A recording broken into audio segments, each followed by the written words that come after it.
Hi everyone, welcome to the fifth episode of this series of videos, Is Marxism Still a Thing? We have been following the structure of this book, Is Marxism Still a Thing? This is a paper version only in Portuguese, but there's an ebook version in English. You can purchase it via the links in the description or in the bio if you're viewing this on Instagram. So today we will talk about liberal capitalism, which was the system against which Marx rebelled. As we talked about in the last video, Marx saw nothing less than a reality. The world had always been historically, as he had observed, a majority of wealthy and powerful a minority of wealthy and powerful oppressing a majority of miserable, a mass of workers in miserable conditions, the proletariat, the powerful Marx called the bourgeoisie. And it had always been this way since the beginning of civilization. And Marx, he had a vision of a different world.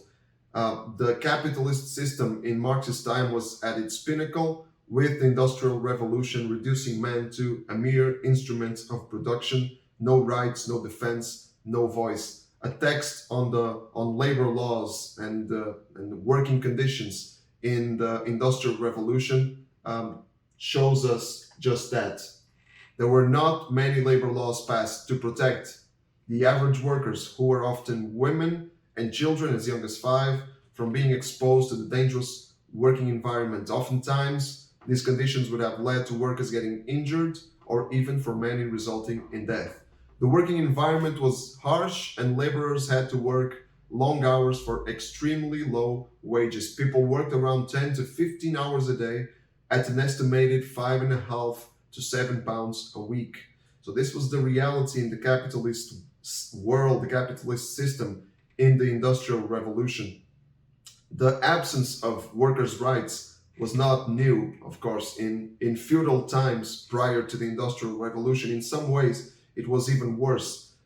Slavery was still legal, and there were practically no health concerns or hygiene and safety concerns in the working environments. But with the Industrial Revolution came something new, the massification of work and an increased demand in productivity, which turned the workers, which turned human beings into nothing but cogs in a big machine of production. In feudal times, the scope of work was mostly familiar.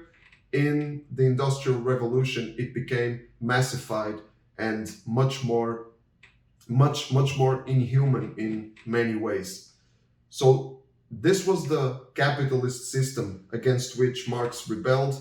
And if during the 19th and 20th centuries laws were passed to defend the workers, if workers gained a conscience of their class, of their class conditions, a part of that at least is owed to Marx and Marxism.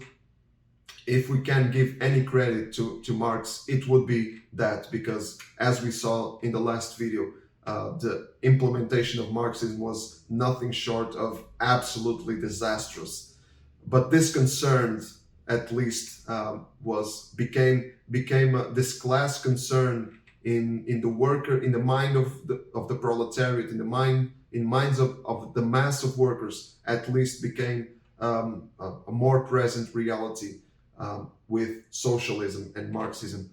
But what is capitalism? According to the Encyclopedia Britannica, capitalism is also called free market economy or free enterprise economy, is the economic system dominant in the Western world since the breakup of feudalism, in which most means of production are privately owned and production is guided and income distributed largely through the operation of markets. We have two basic conditions for the capitalist system. One, the means of production are privatized, which means that they are in the hands of the powerful, in the hands of the wealthy. And second, the operation of markets is in charge of distributing the capital in the economy. So the interference of government is limited in order for the market to function freely. So the logic, the capitalist logic, is as follows. If a company wants to survive, if a company wants to be successful in the market, it needs to produce good products. In order to produce, it needs to hire workers, it needs to pay them. And those workers, when they get paid, they gain purchase power, and they go to the market to buy products, which in turn other companies need to produce in order to satisfy the demand. So that wheel, that cycle, keeps the economy growing. That's the capitalist logic. But where did capitalism come from? Capitalism comes from a philosophy called liberalism.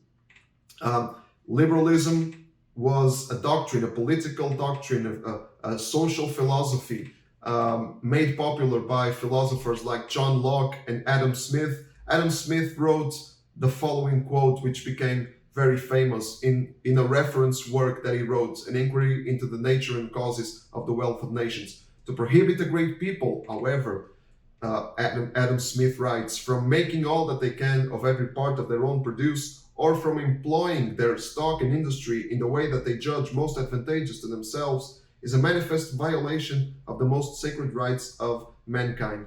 Liberalism is a philosophy of inalienable rights, mainly right to life, right to freedom, and right to property, to own property.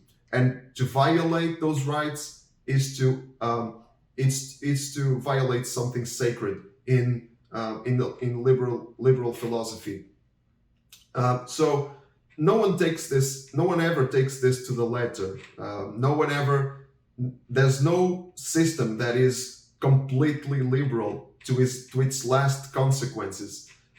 Because if we look closely at this definition, at this quote, no one ever is free to make all that they can of every part of their own produce, or from employing their stock and industry in the way that they judge most advantageous to themselves. If this was taken literally, there would be no taxes, because no one wants to employ their capital. No one wants to employ their own produce to make others richer. And that's what taxes do, because taxes, when a government gets taxes from citizens, they can offer structures to all citizens, even those that produce close to nothing. Health, education systems, for example,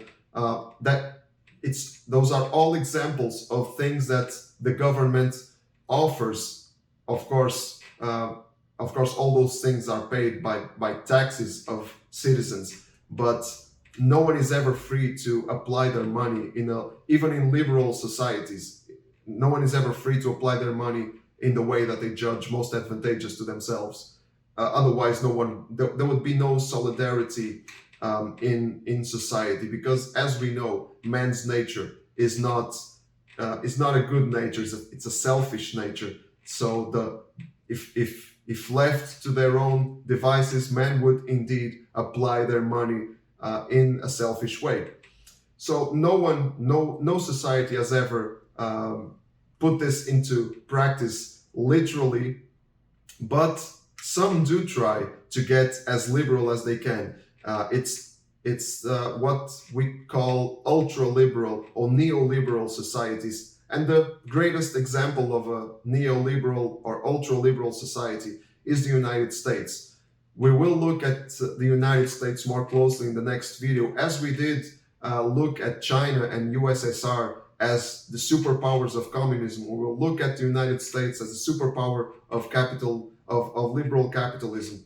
But we will do that in the next video. Until then, stay tuned and don't forget to live with Christ at the center.